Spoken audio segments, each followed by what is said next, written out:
Good evening and welcome to the Weekend Primetime. We're going to begin tonight with a political earthquake in Texas. Conservative political operatives in the Lone Star State often like to say that so goes Tarrant County, so goes the rest of America. Well, in District 9, which Trump won by 17 points in 2024, Democrat Taylor Rimmet just pulled off a major upset victory against Trump-backed Republican Lee Wambsgans for the state Senate. That part of North Texas has long been seen as a hub for conservative political activism and is really a hotbed of Christian nationalism. So Rimmet, winning almost 60% of the vote there, that is a huge deal for Democrats. Rimmet is a pro-union, pro-public schools veteran and machinist, and is a first-time candidate. He caught people's attention after he overperformed in November's election and triggered a runoff, and he pulled in support from national Democratic groups, including the DNC.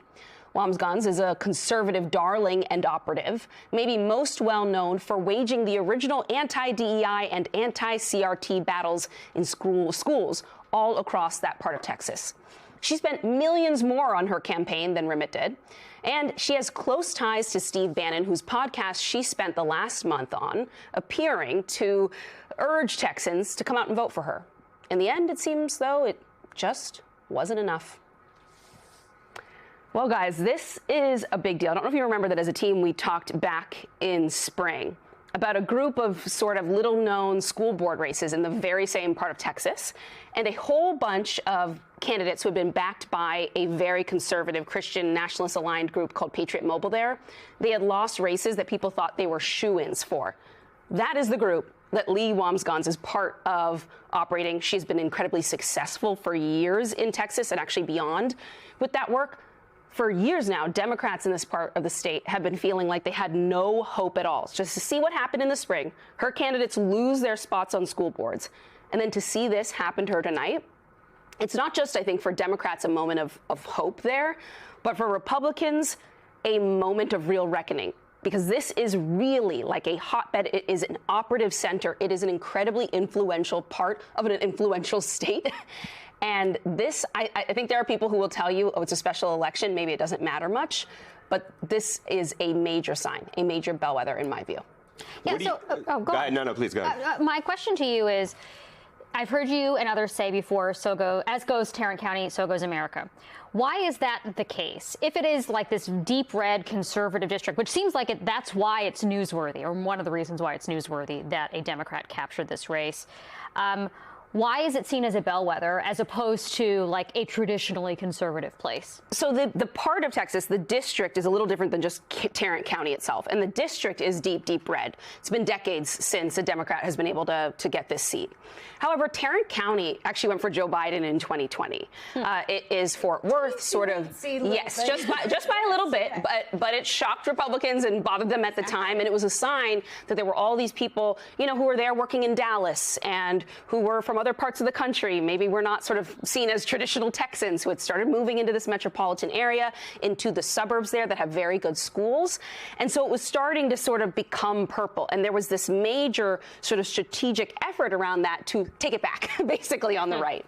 And so it's an interesting bellwether because to see it swing, not just a little bit, but massively, that is a major signal. And the other thing that we're hearing from operatives there is that when they dig into the data that's starting to come out now, it's not the case that it's like a lot of Democrats necessarily came out of the woodwork and they hadn't voted in the past and now they're energized for the first time. It's that they were able to flip both a ton of independents and moderates, but also some Republicans came out and voted for this pro-union, pro-public schools Democrat. Well, that was a quote that was in this article that the Fort Worth newspaper had that was talking about voters at 3 different polling places said that they were sick of extremism.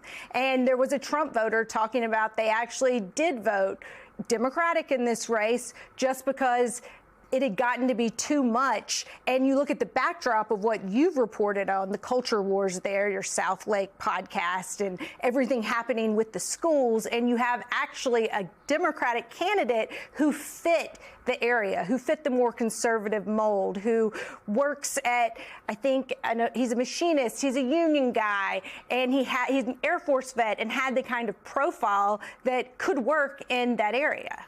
Yeah, I will say, though, he didn't shy away from issues that I think maybe other Democratic strategists would have warned a candidate like that to stay away from. He was not afraid to say that he, celebrated diversity, that he cared about public schools in an area where the anti-CRT wars were not just successful, but had really been engineered. In fact, Lee Wambsgans and a lot of the operatives there, they would get on Zooms and calls with strategists in other states and teach them how to run these school board races and recreate what had happened in Texas after George Floyd's murder and basically recreate it all across the country. Well, maybe the Democrats will be recreating that little strategy as the rule, the playbook for other places.